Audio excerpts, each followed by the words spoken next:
Hello, and welcome to Your Brand Express podcast, the podcast where business owners, authors, coaches get a chance to articulate their processes and how they express their brands. With your hosts, Carl and CJ Aline. Get your favorite cup of coffee or tea and get a notepad and enjoy the ride. Are you a coach, author, speaker, or service provider who is afraid of speaking on camera? Join the Confident Video Star Nation to overcome your fear. Connect with other professionals, gain access to exclusive resources, trainings, and tools, and learn the skills to become a confident video star. Join now and start your journey to success. Go to Facebook and type in Confident Video Star Nation and join the nation today. All right, everyone. We are hanging out with the amazing Becca Pearce. Becca, how are you today? I am fabulous. Thank you. Awesome. Well, thank you so much for joining us. Really excited to have you aboard and, got a chance to take a look at your website and just really powerful website and your story. Oh my gosh, so powerful and really it's an honor. It's an honor to have you aboard. So thank you. Thank you for having me. I really appreciate being here. Good. CJ, you have a question for us? I do. Becca, I was wondering if you can explain basically what you do, what you stand for, what you do, and about your company Extend. We would like to know about that in this episode. Yeah, I would love to actually tell you a quick story because my quick story will tell you you and your listeners exactly where I come from and why I do what I do. I'm going to take you back to 2011. In September of 2011, I was appointed by Governor O'Malley in the state of Maryland to be the first CEO of the Maryland Health Benefit Exchange, or Obamacare, in the state of Maryland.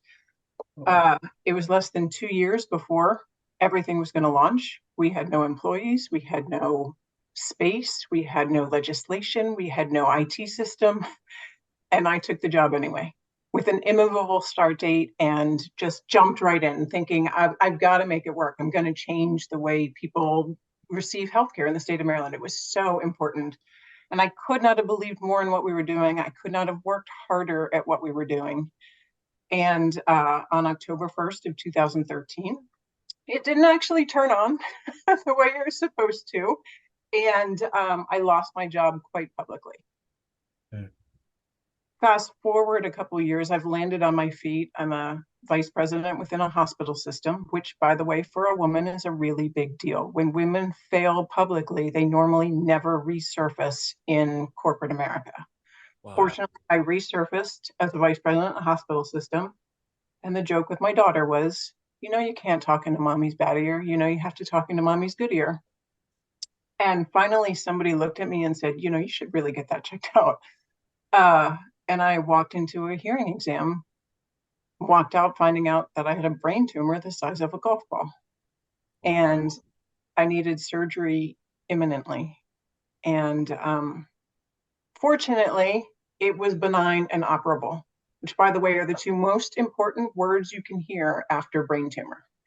So I had the surgery. I spent the majority of that year learning to walk again. My face was paralyzed for an entire year. I'm mostly blind in my left eye. I'm completely deaf in my left ear. I have ongoing disabilities to this day. So when I had to prove to myself that I could get back to work, had to prove to myself that I could still do this vice president role, right? My entire life was kind of identified by my career. And the minute that I finally figured out that I could do it again, I just sort of looked at myself in the mirror and went, well, why am I doing this? All I want to do is put my daughter on the bus one more day. This doesn't matter anymore. But I have all this experience being the only woman in the boardroom, being promoted before I should have been promoted, understanding politics within corporate America, and understanding where emotion fits in people's lives and how it doesn't fit in the boardroom and how it does fit in your life. And I can pull all of that together and be a coach. So I went back to coaching school, got certified, and now I run an executive coaching firm that helps high-performing executives figure the world out, essentially. Wow. That's powerful. That's really powerful. I think what I take away from that is just kind of getting back on your feet because I feel like everybody has a story, but your story really is unique and it stands out. It's amazing. It just shows that like if you're really determined, you could always get back on your feet. You can always, even if it, like in the perspective of it, it was like you lost your job, but you also got to serve a purpose in a smaller niche per se, but Mhm. it's or a more broader niche, but it's also like you get to help more people through that. And I like the point that you made through that. That was great. Yeah, Mm. there's a Chinese proverb that I was just looking at my wall because it's on my wall, and it's fall down 7 times, get up 8. And it's sort of funny because part of my disabilities are that sometimes I fall over, like literally fall over. And I say that joking now, but I mean, that's truly kind of how I function. It's just pick yourself back up and keep moving because you can. So, yeah. And wow, thank you so much for even sharing your story, Becca. That's a powerful story. And I mean, I could looking at you and even hearing you say that story, I could tell you're a person oozing with passion. You're a very am I am I off? Am I off with that? I think ultimately when I think about like what I'm doing, right? So in the Obamacare, CJ, to go back to what you were saying, in the Obamacare space, I was changing people's lives, but I was changing it millions of people at a time. Now I function on one person at a time. My goal is to change the world one person at a time, right? To have a conversation with somebody and help them understand you don't have to go through all the crap that I did to recognize what life is really about. And you too can make a difference if you want. You too can change the path that you've been on, and you will be okay, and you can do it. Hmm, that's Love that. powerful. It's encouraging to hear your passion and your conviction. Thank you. And just the story that you've experienced, you're able to bring that into other people's lives. You can see it clearly. Yeah, and I think that that's kind of where, when we talk about passion, that is my passion. So Extend does a lot of coaching. We coach a lot of different types of people, but my personal passion is working especially with women. I call it the women's midlife crisis, but I'll tell you the truth, it happens at any age. Mm. That we've done everything that I'm going to air quote, supposed to have done. We've taken care of our kids. We've done the jobs we're supposed to do. We kept the dog in line. We, insert all of the things that we did as a wife and a mother. And we've been on this success train for a certain amount of time. And then all of a sudden we go, I'm not sure this is the train I meant to be on. Mm. Right. And so it's this shift, it's this helping them recognize that there's a voice inside of you that's saying, gosh, I wish I could do something different, and helping them find that voice and helping that become a reality. Wow. Yes. I'm giving a soft clap for that. Thank Kudos to you and thank you.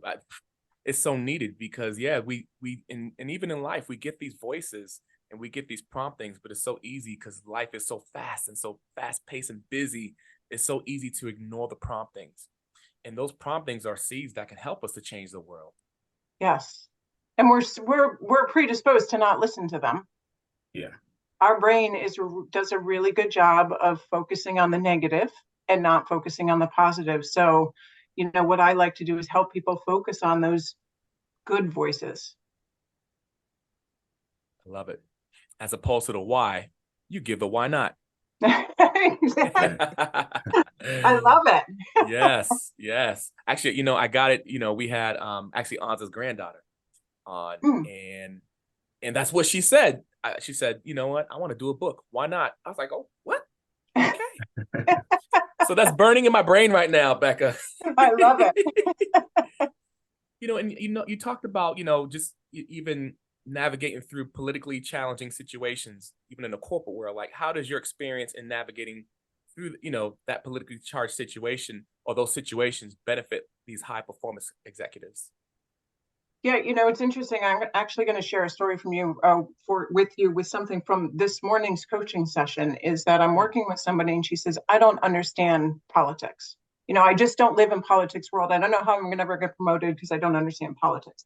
And then we went on to have a conversation about where she said, Well, I decided they gave me a choice of who I wanted to work with, and I chose this person. And I said, well, why did you choose that person? She said, well, this, that, and the other, whatever the reasons were. I said, you need to understand that what you just did was read the room and make a political decision.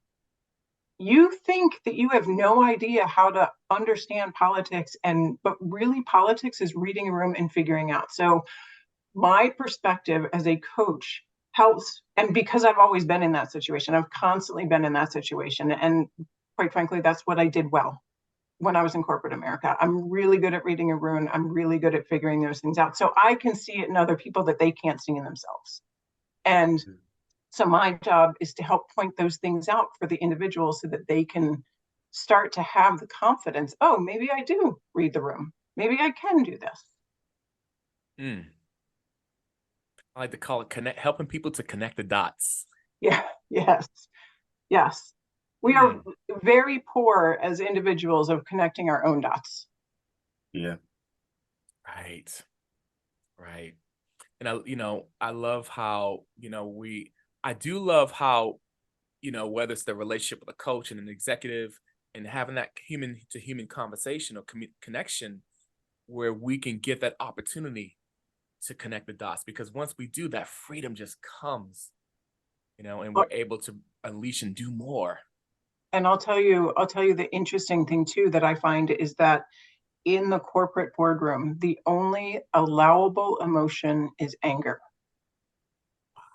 Underneath anger is fear, uncertainty, hurt. I mean, there's so many emotions underneath that. So what the coach allows you to do is we provide that safe environment to unravel that.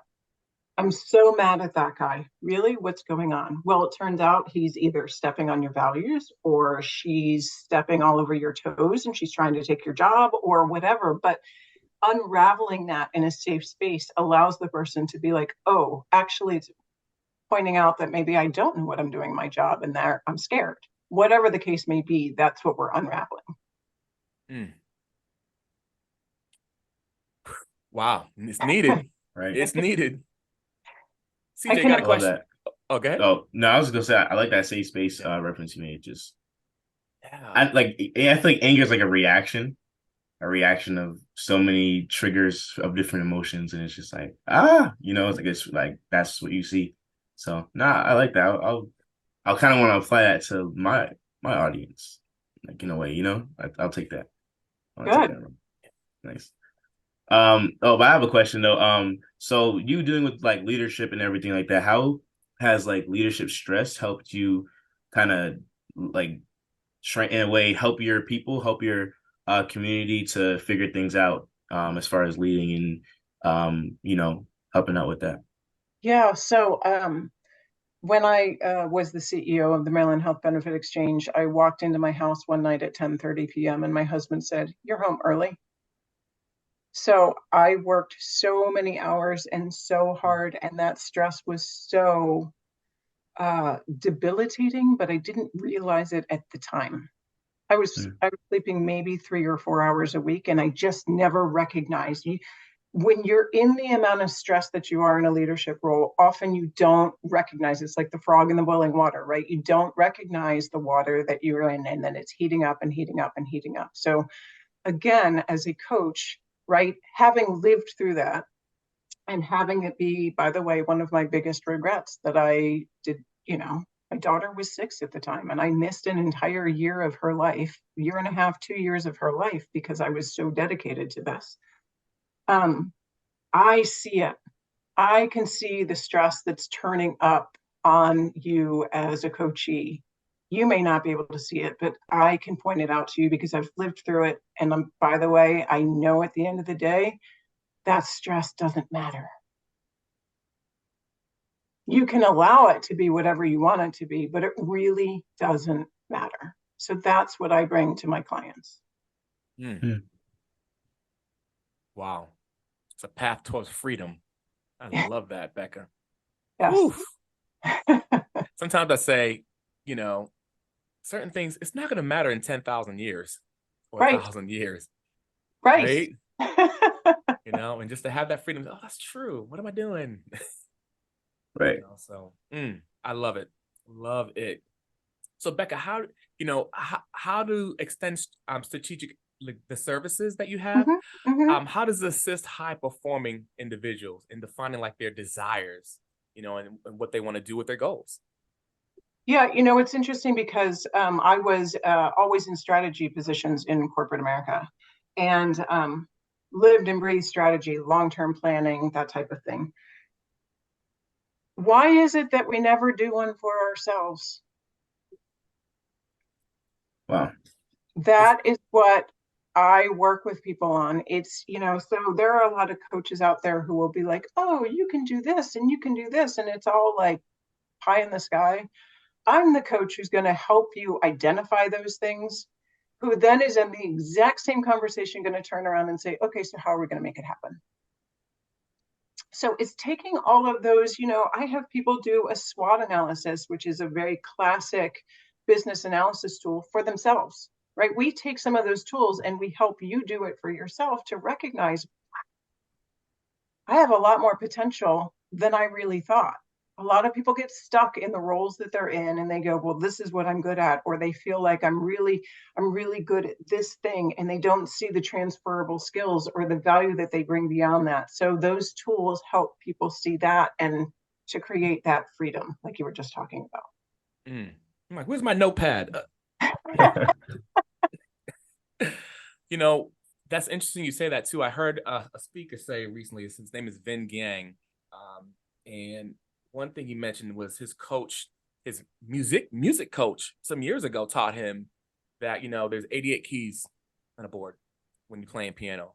And for a lot of us in life, we only play those 3 keys or 4 keys, and the rest we just leave alone. And so when I heard what you just said, it's like, wow, it just reminds me of that idea of path of discovery and being curious of knowing the other elements of you. There's so about. much, because I say a lot of times, like, and there's so much about us that we don't know about ourselves. Like even in a marriage couple, or marriage relationship, or even a business relationship, there's so much we don't know. But taking the time to be curious, and as much as we can learn, that just strengthens us. It just makes us better as Yeah. a whole. And I think that as a coach, that's the beauty, is that we see what you don't see. Rebecca, can you share any success stories from your company, and how you help someone to succeed? Absolutely. I actually have so many fun ones to share. Oh, Um, good. this one is I was working with a C-suite executive in a company, and he came to me. This is sort of an interesting thing too, because what people present with, what they're asking for help with, is really often not what we end up working on. He came to me and he said, I really need some help with time management. I'm really struggling with time management. Really wanted to push me down that path. After working with him for a year, we had solved his stuttering problem, had come back. He was so stressed out that his stuttering had come back. He was on anxiety medication for his job.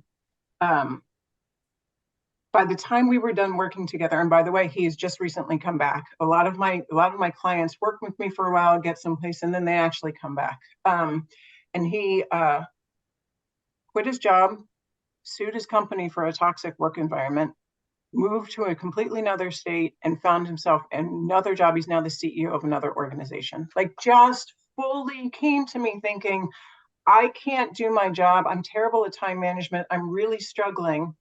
Come to find out that his stuttering is coming back after 20 years of not being a stutterer anymore, and just helping him recognize that it wasn't him. Right? It's really important. One of the most important things that I work with people on is actually asking the question, where are your fingerprints in this? Like, what role did I play in this? But he was taking that to such an extreme that he was saying it was all his fault. So that perspective that I offered him was the recognition of, by the way, that's not normal.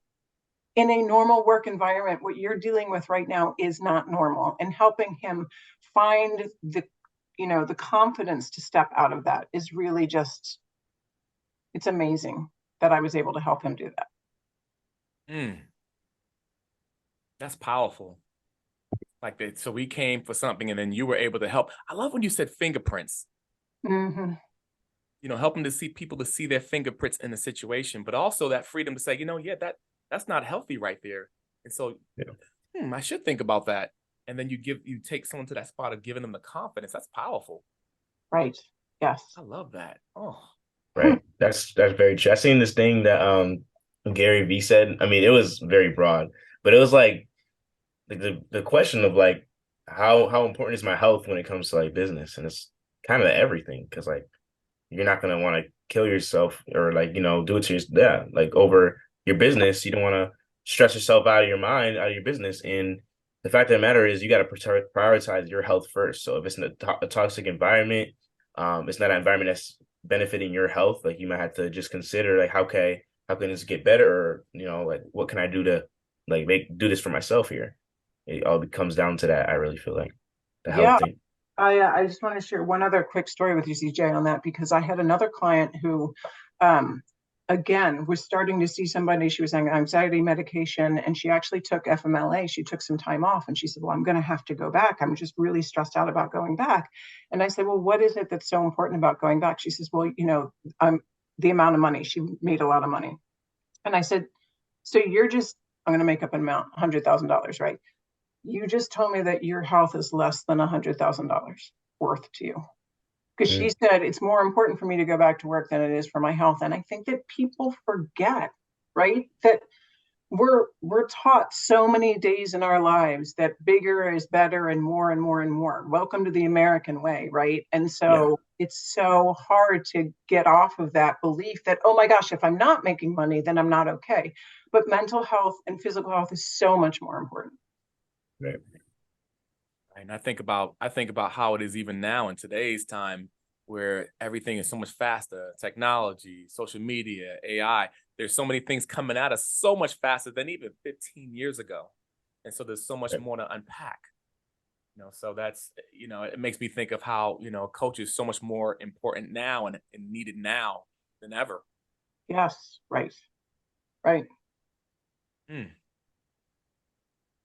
Got a question, CJ?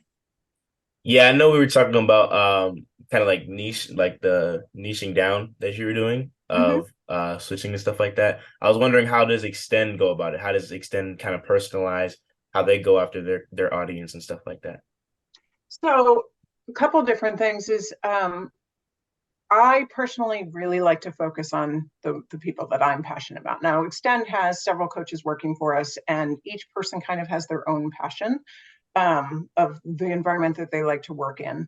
And so each one of us does a little bit of our own, like Gigi on our team, works with a certain type of person. And I like to work with, high performing women type of thing. So we each go about that. And then what we do is really every single thing that we offer. I mean, we have like basic packages, of course, that we like to offer, but every single thing that we do is a conversation.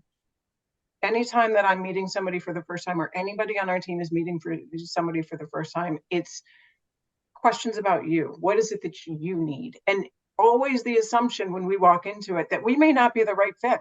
I've actually told people before, actually, you don't want me as a coach. You want somebody who's this, this, and this, right? And so we are not afraid to say no, I think is really important, because we want to be able to make sure that the people we do work with are going to be able to see some huge transformational change. Right. That goal, transformation. That's right. Transformation, change. I move my it. hands a lot. Oh my Right, goodness, because Becca. you always gotta know who you're talking to, and I like how you go about that. Like if you're talking to, like, I don't know, like the wrong people about a topic that is not towards them. Like you're talking to Catholics about Christianity, or vice versa. It's like that's not what the audience is about, and you got to know. Like, it's great that you know your audience. Through your experiences, who you would love to talk to, and with that, like what your audience would look like. So I like that kind of analogy, because some people don't get how to do that. Some people don't get how to talk to their audience, but it's really just like, who would you want to talk to that relates to this, and it's like a lot of that in a way. Yeah, I think that's really interesting because at the beginning of my coaching, when I first opened my business, there was a lot of fear in who I was going after, and I just, it was sort of like the scatter plot. I'll take anybody. But what I realize is it's the singular conversation, like the one that we're having right now, that that I can feel you and you can feel me, and I can look you in the eye, even if it's over Zoom, and we can, feel each other. That I know whether or not it's going to be a good fit. Yeah. I love that. And you let it speak to you, like even having a business, sometimes is what's popular in society is like, you got to pick this niche. You got to go this way, Right. you know? And I know for me, I have an artist background. So I'm like, I tried that, but that ain't working for me. That don't, they don't speak. No, they don't speak to me, Yeah. And so being able to be in that space with your business is so important and special. That means you're going to serve people more impact. You're going to be more impactful with your Yes. Right. service. Right. And it's more authentic. I love that. So Becca, what sets Extend apart from other consulting firms? So I think there's a couple different things personally. For me, and I'll speak for me and then for Extend. For me as a coach, I think the thing that sets me apart is there is that balance. I bring that past CEO, drop your emotion at the door, we got stuff to do, bottom line thinking with the post-surgery emotion is everything. And so 50% of the time when we're talking about what's possible and what are the opportunities and where's the optimism, right? We are talking about that. And then as soon as we get there, 50% of the time we're talking about, okay, well, how do we make it happen? Like I said, and what is the impact on you? And why are you having that conversation again? Right? Why are you still talking to that person that you shouldn't be talking to anymore? Right? Like what's getting in your way? So we really have that balance of conversation. There are times that I said to somebody the other day, I said, I'm the one who's going to tell you what you don't want to hear, but I'll do it standing next to you, holding your hand. Mm. Right. So when I think of what we do differently, that is where Extend, because all of our coaches are similar. I only brought on coaches who were similar to me. Mm. Can I be transparent with you, Becca? Please. I'm kind of emotional about this too, because it's very refreshing when you can find someone who can strike the balance of both sides, because you meet a lot of people where, and then even society says you got to be this or you got to be that. But if you can meet someone and say, hey, look, I'm gonna tell you the truth, but listen, I'm with you. And I'm not just saying it, you feel that I'm with you. Yes. So I feel your energy. I'm like, this is Right. yes. For me, that's one of the things I value a lot, because when you're around people a lot, you're around people. Even as an artist, as a performing artist, in my background, you're around people. It's such an extreme, and when you strike a balance, you're able to have more peace and you're able to make more impact, and you're not Right. going to damage people. Right. Yeah. So yes, I just got to say yes. That's it. I had to get my moment real quick. Yeah, I can attest to that too. I second that. Just having people, I like how you attract those people too. Like it's like Right. your character can really attract a lot of people that are similar to you. And I like that principle right there. It's like you don't really think about it that much, but it's true. Like you'd love someone that would tell you the truth, but also be here. Because some people, it's either like some people tell the truth, like trying to like tear you down, or some people, there's different ways of telling the truth, but someone that's gonna tell you the truth in love, someone that's gonna tell you the truth in the betterment of you, like they're really concerned of it because it's affecting you and they want you to be better. Like that's so needed. Like you need someone in your corner like that. So I liked how I love it how it's like a core value in a way of your business. That's amazing. Yeah. In fact, just quickly, one of the things that I do with people is have them do their values. And one of my values is kind directness, Contrary. which I think a lot, people are like, whatever the case may be, I think it's very, very much talks of who I am. Oh no, we feel it. We hear Yeah. it. We hear it in your voice. And how you're saying it. Everything. We feel that. That's good. That's awesome. Thank you. Sure. You know, you're another human on this planet doing that, and we need that, Thank especially you. with what we've been through throughout, the last 3-4 years. Yep. So this is my So this we're is my favorite one. I gotta say, Becca. okay. Yeah, yeah. Word around is that you have retreats. Retreats where you get away, and I'll let you speak on it. But tell us more. Tell us more. We want to hear about these retreats and I what's going on over there. I love my retreats. So I will tell you that we have a retreat coming up September 27th through the 29th in Northern Virginia, in Bluemont, Virginia. And it's beautiful estate overlooking rolling hills. It's called the Shaping Tomorrow Retreat. It's a retreat for women leaders. And ultimately, it goes back to what we were talking about earlier. This is a retreat for women who know they want to be giving more, doing something different, expanding their career, figuring out something different, something's just not quite right. And they need a moment to step away, 2 days just solely about them, where we spend time really digging deep. We talk about what your visions are, we talk about what your strengths are, we talk about loving ourselves, we talk about um, how we're going to create a new plan for ourselves, right? So again, that balance. We spend the first day and a half figuring things out. We spend the last day creating a plan moving forward. So every single person walks out of there knowing what steps they can take to change their future. And so it really is just such a powerful retreat. We had somebody walk in last year who said, oh, I've been with this company for 22 years. I want to stay with this company. I'm so nervous about leaving, this, that, and the other. By the time she left, she was writing a book. Since then, she's found herself a new job where she can work as much as she wants to work. She's dedicating to publishing her book. She didn't even know she had a book in her. And it was her being surrounded by all of these women and me helping her recognize that there was so much more that she had to give when she was putting herself in this one company box and just tying herself to it. So it's this freedom and recognition that there's a whole world out there. Hmm. Yes, I love that. I Yeah, love I that. wanted to hear about that. I was like, let's hear. I can't wait to hear about the retreat. I love that. You can give people that moment to get away, to get that opportunity to love themselves again, because sometimes we stop loving ourselves.